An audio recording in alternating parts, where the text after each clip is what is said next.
अस्सलाम वालेकुम व्यूवर्स, आज जर्दे की रेसिपी आपसे शेयर कर रहे हैं। 5 किलो जर्दे की रेसिपी बनाएंगे। बिल्कुल परफेक्ट रेसिपी बनेगी, ज़बरदस्त। चावल अलग अलग खिला हुआ और कलर भी खूबसूरत, जायका भी मज़े का बनेगा, मीठा भी परफेक्ट होगा। वो लोग जो ज़्यादा जर्दा बनाने से घबराते हैं, परेशान होते हैं कि कैसे बनेगा, उनके लिए हमारी ये रेसिपी बड़ी कारआमद रहेगी, बहुत फ़ायदेमंद रहेगी। और जो कारोबार करना चाहें उनके लिए भी ये हमारी रेसिपी बड़ी काम की रहेगी। तो शुरू से आखिर तक हमारी रेसिपी को देखें और वैसे ही बनाएं। तो अपना जर्दा बनाना शुरू करते हैं। चावल बॉयल करने के लिए हमने आधा पतीला पानी का ले लिया है। पानी हमारा गर्म हो गया, उसमें हम चावल शामिल कर देंगे। 1 तेज़ पत्ता और 2 लेमन ये हमने उसमें शामिल कर दिए। बाद में हम थोड़ी देर बाद हम जर्दा रंग इसमें शामिल करेंगे, ताकि हमारा कलर जो है वो बहुत डार्क सा ना बने।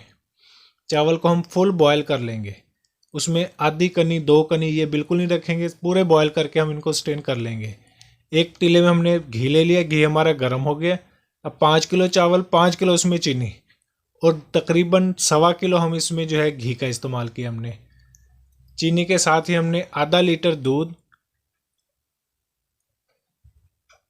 और आधा किलो जो है दही, इस सारी चीज़ों को हम अच्छे से चला लेंगे और इसकी शीरनी तैयार कर लेंगे।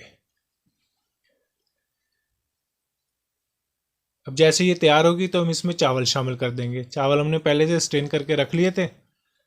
अब अच्छे से इनको मिक्स कर लेंगे। चावल जैसे अच्छे से मिक्स हो जाएंगे तो उसके बाद हम इसका अगला स्टेप शुरू करेंगे।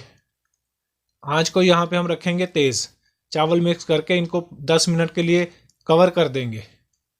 कवर करने के बाद आंच तेज़ करके हमने पानी खुश कर लिया था। जर्दा हमारा तकरीबन तैयार है दम के लिए। अभी गार्निश के लिए जो अपना आपका दिल चाहे, रस भरी, ड्राई फ्रूट, जो चीज़ आप इस्तेमाल करना चाहें वो आप कर सकते हैं। इसको 10 से 15 मिनट के लिए दम पे छोड़ देंगे। माशाल्लाह, कैसा ज़बरदस्त हमारा जर्दा तैयार हुआ है, झटपट से, ज़बरदस्त किस्म का। इसी तरीके से आप ये रेसिपी बनाएं, इंशाल्लाह आपका ये जर्दा बड़ा अच्छा तैयार होगा। नए देखने वाले हमारे चैनल को सब्सक्राइब कर दें, कमेंट्स में राय का इजहार भी कर दें, हमारी वीडियो को लाइक करें, दूसरों में शेयर भी करें। अल्लाह हाफिज़।